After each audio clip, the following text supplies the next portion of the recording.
ಪತ್ರಕರ್ತರು ನಾವು ಪ್ರಜಾಪ್ರಭುತ್ವದ ವ್ಯವಸ್ಥೆಯಲ್ಲಿ 4ನೇ ಆಧಾರ ಸ್ತಂಭ ಅಂತ ಕರಿತೀವಿ.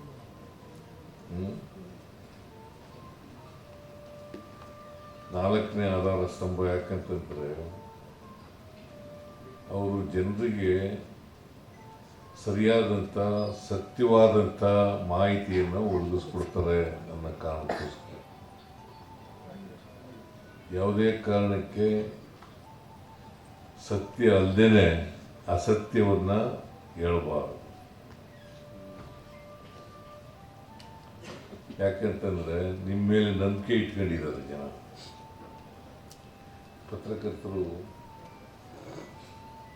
ಸುಳ್ಳು ಸುದ್ದಿ ಮಾಡಲ್ಲ ಅಂತೇಳಿ ನಿಮ್ಮ ಮೇಲೆ ನಂಬಿಕೆ ಇಟ್ಕೊಂಡಿದ್ದಾರೆ. ಅವ್ರ ಕಷ್ಟ ಬಂದಾಗ ನಿಮ್ಮ ಕಡೆನೇ ನೋಡೋದು. ಅದರಿಂದ ಸಾಧ್ಯವಾದಷ್ಟು ಮಟ್ಟಿಗೆ ಸತ್ಯವನ್ನು ಜನರ ಮುಂದೆ ಇಡ್ತಕ್ಕಂಥ ಪ್ರಯತ್ನವನ್ನು ಮಾಡಬೇಕು.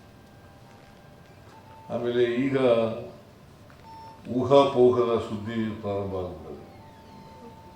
ಊಹಾಪೋಹ ಇವರೇ ಊಹಿಸ್ಕೊಳ್ಳೋದು, ಹಿಂಗಾಗಿರ್ಬಹುದು. ಆಮೇಲೆ ನಾನು ಇತ್ತೀಚಿನ ವರ್ಷಗಳಲ್ಲಿ ನೋಡ್ತಾ ಇದ್ದೀನಿ, ಅವ್ರು ಹಿಂಗೆ ಹೇಳಿದ್ದಾರೆ, ನೀವೇನು ಹೇಳ್ತೀರಿ? ಇದು ಕೇಳೋದು ಸಾಮಾನ್ಯವಾಗ್ಬಿಡೋದು ಇದು. ನಾನು ಅದಕ್ಕೆ ಅನೇಕ ಸಾರಿ ಪತ್ರಕರ್ತರು ಭೇಟಿನೇ ಮಾಡಲ್ಲ ನಾನು. ಅವ್ರು ಏನು ಹೇಳ್ತಾ ಹಿಂಗೆ ಹೇಳಿದ್ದಾರೆ, ನೀವೇನು ಹೇಳ್ತೀರಿ? ದಿಸ್ ಇಸ್ ನಾಟ್ ಪತ್ರಿಕೋದ್ಯಮದ ಧ್ಯೇಯ ಅಲ್ಲ ಇದು. ಗೊತ್ತಾಯ್ತಾ?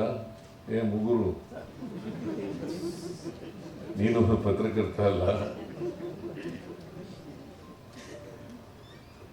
ಅದಕ್ಕೆ ನೀವು ಸುದ್ದಿ ಸಾಧ್ಯವಾದ ಮಟ್ಟಿಗೆ ಸತ್ಯ ಹೇಳ್ತಕ್ಕಂಥ ಪ್ರಯತ್ನವನ್ನು ಮಾಡಬೇಕು. ವಾಸ್ತವ ವಿಚಾರ ಇರ್ತಕ್ಕಂಥದ್ದು ಮಾಡಬೇಕು. ಯಾಕಂದರೆ ಇವತ್ತು ಸಮಾಜದಲ್ಲಿ ಇರ್ತಕ್ಕಂಥ ಪರಿಸ್ಥಿತಿ ಇದೆಯಲ್ಲ, ನಮ್ಮ ಸಾಮಾಜಿಕ ವ್ಯವಸ್ಥೆ, ಅದನ್ನು ಜನರ ಮುಂದೆ ಇಡ್ತಕ್ಕಂಥ ಪ್ರಯತ್ನಗಳನ್ನು ಮಾಡಬೇಕು.